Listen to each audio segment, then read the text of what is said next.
Michael Van Runkle here for HotCars.com, and welcome to my second ever motorcycle review here for the HotCars YouTube channel. This time around, I've got the Kawasaki Z650RS.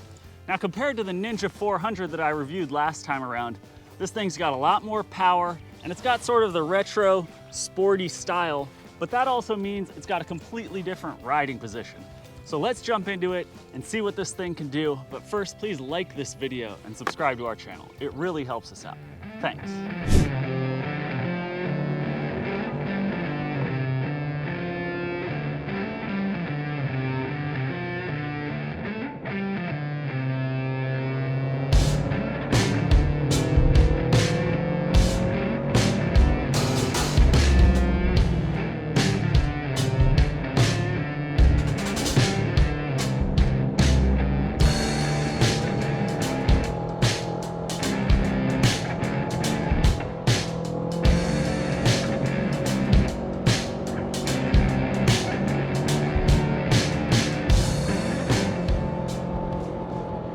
Now, if you haven't watched the Ninja 400 review, you should probably check it out. A lot of people would say, Ninja 400, it's got no power, it's tiny, it's not exciting enough.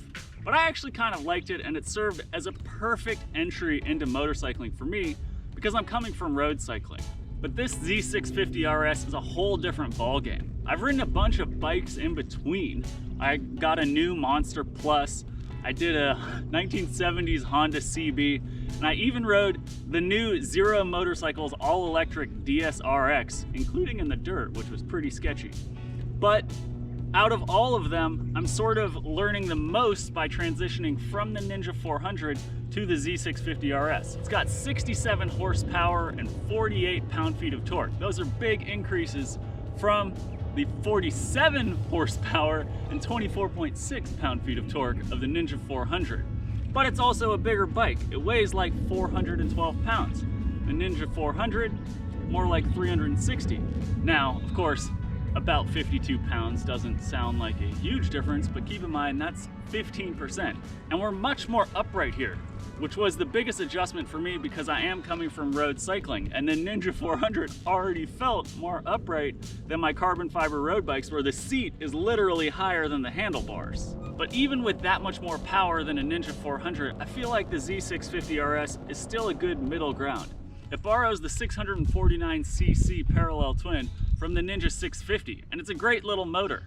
It doesn't have a ton of vibration, but it's got good low-end pull, red lines at 10,000 RPM, and not too much vibration coming through to the seat or the handlebars, which is a big plus because when I come up here into the Malibu hills, I'm usually riding for 2.5 hours before I get home, including in traffic. So up here, you're not too tired because it's not too heavy, and then in traffic getting home, you're not too tired because you haven't been worn down by riding a sewing machine, which is kind of what the Honda CB seemed like to me. Now, I love the Honda CB and I might own one day, but this is a much more modern machine with that sort of retro styling. Admittedly, if it were mine, I'd probably have to go a little bit more cafe racer with some lower bars, delete all this stuff on the back, and of course, try and get rid of as much of the hints that it's a modern motorcycle as possible. But because it's a modern motorcycle, it makes it very easy to drive. The controls are all pretty familiar to me now that I've ridden like 5 or 6 different motorcycles. You've got just your basic ignition, you've got your turn signals, headlights, and this is kind of cool. It's got analog gauges, so it's got an analog tachometer and an analog speedometer with a little digital display in the center. The adjustable levers are pretty nice too, because I've got big hands, but I do prefer them a little bit closer so that I'm not sort of stretched out, especially with gloves on. Now, speaking of hands though, that sort of brings me to my biggest complaint about the Z650RS, and that is the throttle. It's just super touchy. Now, you might be saying to yourself, you're a total amateur, you just don't know how to modulate the throttle well. And you could be right, but I swear, it's like 1 millimeter between acceleration and deceleration. Even on a perfectly flat, smooth road, no wind, you just can't cruise on this bike, which is sort of ironic because it's got that sort of sporty retro style and soft suspension, so it should be perfect for cruising. with this upright riding position. And then you come up here in the canyons, and when you're cornering, it's also a problem because you can't just have a steady speed coming through a tight turn. You come into a corner, you're braking, the nose is dipping, and then you want to let off throttle so that you can balance the weight between the front and rear tires as you lean. But you're either going to be decelerating, which means the weight transfers to the front, or you have to be accelerating, which means the weight transfers to the rear. It kind of reminds me of driving my old Audi TT because it was so front engine and front wheel drive biased, even though it had all wheel drive. So in that car, you kind of had to brake all the way before a corner and then power the whole way through, which you don't want to do on a motorcycle. You want to keep your weight and your speed steady, or at least I do, because I am, after all, still an amateur. I talked to a couple of the guys that I've been riding with, and they said it's sort of a Kawasaki thing, but it's more probably the California emissions equipment on this bike, and that aftermarket solutions exist, throttle controllers that allow you to have a little bit more modulation. Of course, when you yank on it and want to blast off, it's got a good amount of power. It's not like downright scary like the Ducati Monster was for me, because that has 111 horsepower, but it's pretty quick and you feel like you've got enough power to get out of trouble in traffic. Of course, it's not particularly loud, and I would imagine that Kawasaki expects everyone who gets one of these to start customizing it immediately with the lower bars, aftermarket exhaust, something that doesn't wiggle when you're riding, for example.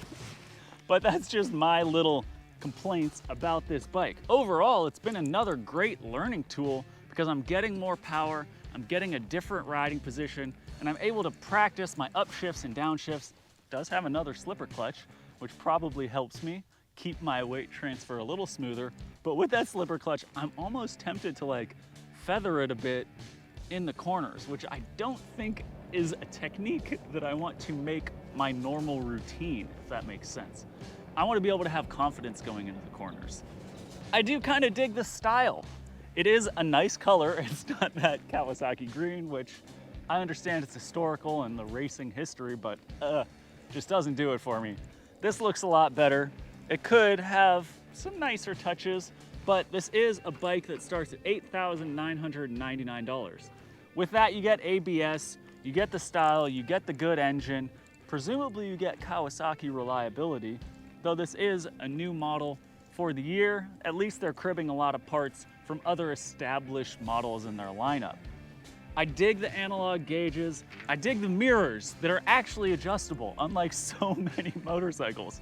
Of course, I'd move them to the handlebar ends because we're going for that retro style. And with a little bit of custom modification, I feel like this could be a great bike for me. It is more comfortable to ride for longer distances, but if you get nice and aggressive with that throttle controller, it's got a low center of gravity for an upright bike, and I especially noticed that when I got home from riding the DSRX, which itself has a low center of gravity because of the big battery that they've mounted as low as possible in the frame, but also weighs like 150 pounds more than this bike. So this almost felt small all of a sudden, and I felt more confident after riding the electric motorcycle. Sort of counterintuitive.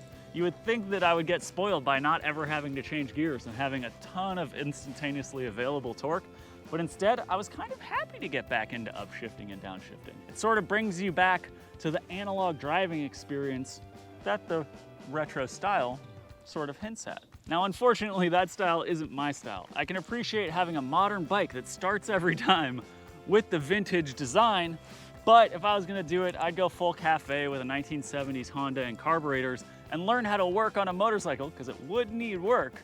But isn't that kind of some of the point of owning a motorcycle? I probably won't be buying anything anytime soon because I've got a lot more loaners lined up. So stay tuned here on the HotCars YouTube channel. In the meantime, I hope you learned something about the Z650RS. It's a sweet idea. I think it's a great design from Kawasaki. I think they're gonna sell out because the price point seems good for the performance, the comfort, and the style. Thanks as always for watching, and thank you to Kawasaki for being brave enough to loan me my second motorcycle.